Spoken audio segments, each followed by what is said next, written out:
नमस्कार, निरोग स्ट्रीट के विशेष कार्यक्रम निरोग संवाद में आपका स्वागत है। आज के शो में हम हाइपर एसिडिटी के कारण और आयुर्वेद में उसके लिए बताए गए उपायों के बारे में जानने का प्रयास करेंगे। आज की इस परिचर्चा में हमारे साथ वरिष्ठ आयुर्वेद चिकित्सक डॉक्टर स्नेहल कदम हैं, जिनका आयुर्वेद के क्षेत्र में 17 वर्षों का अनुभव है और diabetes, gynaec, joint, muscle, spine disorders जैसी बीमारियों के उपचार में इन्हें विशेषज्ञता हासिल है। डॉक्टर स्नेहल, आपका स्वागत है हमारे शो में। नमस्कार डॉक्टर स्नेहल, सबसे पहले मैं आपसे जानना चाहूंगी हाइपर एसिडिटी बीमारी के बारे में कि ये क्या है और इसके लक्षण क्या हैं और आयुर्वेद में इसे किस तरह से वर्णित किया गया है। हाइपर एसिडिटी जो है वो हमारे खाने पीने में कुछ बदलाव के कारण जब हमारे जो स्टमक होता है या जिसको होजरी बोलते हैं, तो उसमें एसिड सिक्रेशन रेगुलर बेसिस पे होता रहता है। तो वो एसिड सिक्रेशन जब एक्स्ट्रा होता है और वो एसिड वापस हमारे गले से ऊपर आने लगता है, तब उस चीज़ को हाइपर एसिडिटी बोला जाता है। अगर गले से ऊपर नहीं भी आता तो कुछ साइन सिम्टम्स वो दिखाता है, जैसे हार्ट बर्न होता है, चेस्ट में जलन होती है या चेस्ट पेन होता है, एब्डोमिनल पेन हो सकता है, नॉजिया हो सकता है, वॉमिटिंग हो सकती है, तो या फिर अम्लोदगार एक बताया गया है जिसे खट्टे डकार आते हैं। तो ये सारे हाइपर एसिडिटी के लक्षण हैं। इसकी वजह से हेडेक भी हो सकता है और बहुत से पेशेंट्स को जब उल्टी हो जाती है उसके बाद उनको रिलीफ मिलता है, अच्छा लगता है। तो ये सारे हाइपर एसिडिटी के लक्षण हैं। इसको आयुर्वेद में अम्ल पित्त के नाम से बताया गया है कि पित्त की अम्लता बढ़ जाती है। पित्त के जो 6 गुण हैं उसमें से एक अम्ल भी है। तो पित्त की अम्लता जब बढ़ जाती है तो अम्ल पित्त डेवलप होता है और यही सारे लक्षण उसमें भी बताए, आयुर्वेद में भी बताए गए हैं। मेडिसिनल हाइपर एसिडिटी होता क्यों है, इसका मुख्य कारण क्या है? हाइपर एसिडिटी का मुख्य रीज़न जो है वो खाने पीने की गलत आदतें और गलत टाइम है। जैसे रात को देर से खाना और तुरंत सो जाना, रात को जागना, या फिर ऑयली और स्पाइसी फूड खाना, मैदे वाली चीज़ें खाना, जैसे आजकल पिज़्ज़ा, बर्गर ये सब ज़्यादा चलते हैं और वो स्पेसिफिकली रात में खाया जाता है, तो उस वजह से वो प्रॉब्लम्स होती हैं। उसी के साथ में आयुर्वेद में एक बहुत स्पेसिफिक रीज़न दिया गया है, रात्रि जागरण मतलब रात को जागना, और दूसरा अति व्यवहार मतलब सेक्सुअल एक्टिविटी में बहुत ज़्यादा इन्वॉल्व होना। तो ये भी पित्त वृद्धि के कारण बताए गए हैं और ये भी अम्ल पित्त के मतलब हाइपर एसिडिटी के भी कारण बताए गए हैं। मेडिसिनल हाइपर एसिडिटी का इलाज क्या है? आयुर्वेद में इसके लिए क्या कोई उपचार है जिससे स्थायी समाधान मिल सके? बिल्कुल, हाइपर एसिडिटी के लिए आयुर्वेद में 2 तरह का उपाय है, एक शोधन है, एक शमन है।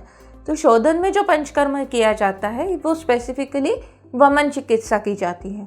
तो बहुत से पेशेंट हमसे ये पूछते हैं कि जो वो पढ़ते हैं, सुनते हैं कि वमन चिकित्सा तो कफ के लिए होती है, तो ये पित्त के लिए, आप अम्ल पित्त के लिए वमन चिकित्सा कैसे करेंगे? तो इसका रीज़न ये है कि जो अम्ल पित्त जो है उसका जो स्थान बताया गया है वो स्टमक बताया गया है, आमाशय बताया है, और कफ का उद्भव स्थान जो है वो आमाशय है। तो इनडायरेक्टली ये कफ की चिकित्सा होगी, इसीलिए इसमें वमन चिकित्सा दी जाती है और पेशेंट को रिलीफ भी मिलता है। मेडिसिनल हाइपर एसिडिटी के इलाज के लिए आयुर्वेद में कोई मेडिसिन या चूर्ण जो प्रभावी हो, कुछ के आप हमें अगर नाम बताएं तो?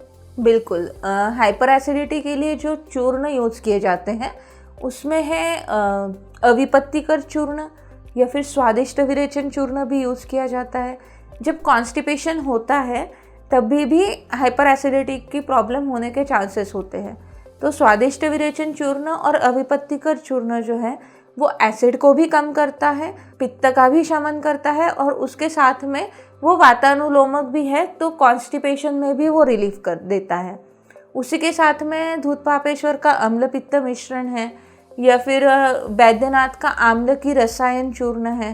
तो ये सारे मेडिसिन हाइपर एसिडिटी में बहुत अच्छा काम करते हैं। उसी के साथ में टैबलेट की अगर बात हम करते हैं तो सूतशेखर रस है, कामधुधा रस है, या फिर धूत पापेश्वर का पित्तशेखर रस है, बैद्यनाथ या डाबर का अम्ल पित्तांतक योग है। ये सारी मेडिसिन अम्ल पित्त या यूँ कहिए हाइपर एसिडिटी में बहुत अच्छा काम करते हैं। मेडिसिनल हाइपर एसिडिटी पेशेंट को कैसा आहार लेना चाहिए? सबसे पहले तो उनको नॉर्मल जो सात्विक भोजन हम बोलते हैं वो लेना चाहिए कि जिसमें ज़्यादा तेल ना हो, ज़्यादा तीखा ना हो, ज़्यादा मसाले ना हो, क्योंकि मसाले, तेल, स्पेसिफिकली जो तरी बोलते हैं सब्ज़ी पे होती है, वो एसिडिटी को ट्रिगर करती है। तो ये चीज़ें अवॉइड करनी है, बहुत सादा सिंपल आहार लेना है। उसी के साथ में बेकरी प्रोडक्ट्स और स्ट्रीट फूड अवॉइड करना है, क्योंकि स्ट्रीट फूड में जो तली हुई चीज़ें होती है उसमें वो एक ही ऑयल रीयूज़ होता रहता है, तो उससे भी आपको हाइपर एसिडिटी होने के चांसेस होते हैं।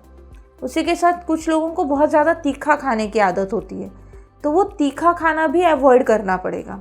रात को जागना बंद करना पड़ेगा। खाने के टाइमिंग्स भी बहुत मैटर करते हैं। बहुत से लोग दोपहर का खाना 12-1 बजे तक ख़त्म करने की जगह शाम के 3-4 बजे तक खाते हैं, फिर रात का खाना 11-12 बजे तक खाते हैं। तो ये जो खाने के टाइमिंग्स जब डिफ़र करते हैं तो उसकी वजह से भी हाइपर एसिडिटी होती है, तो टाइमिंग सही रखना भी ज़रूरी है। वैद्य स्नेहल, मेरा आखिरी सवाल आपसे ये है कि हाइपर एसिडिटी पेशेंट को क्या क्या सावधानियां रखनी चाहिए? सावधानियों में एक तो खाने पीने का ध्यान रखना ज़रूरी है, कॉन्शियसली खाना ज़रूरी है कि आप क्या खा रहे हो, कितना खा रहे हो, ठीक है। कॉन्स्टिपेशन ना हो इस चीज़ का ध्यान रखना है। उसके बाद टाइम पे सोना और टाइम पे जागना भी ज़रूरी है, देर रात को खाना नहीं खाना है। ये सारी चीज़ों का अगर ध्यान रखते हैं पेशेंट, तो वो हाइपर एसिडिटी होने से बच सकते हैं। वैद्य स्नेहल, हमसे बातचीत करने और हमारे दर्शकों को हाइपर एसिडिटी बीमारी के बारे में इतनी महत्वपूर्ण जानकारी देने के लिए आपका बहुत बहुत धन्यवाद। धन्यवाद। उम्मीद करते हैं कि हमारे दर्शकों को भी निरोग संवाद का यह एपिसोड पसंद आया होगा। निरोग संवाद के अगले एपिसोड में हम एक नए विषय के साथ फिर से आपके सामने जल्द उपस्थित होते हैं। धन्यवाद। जय आयुर्वेद, जय धन्वंतरी।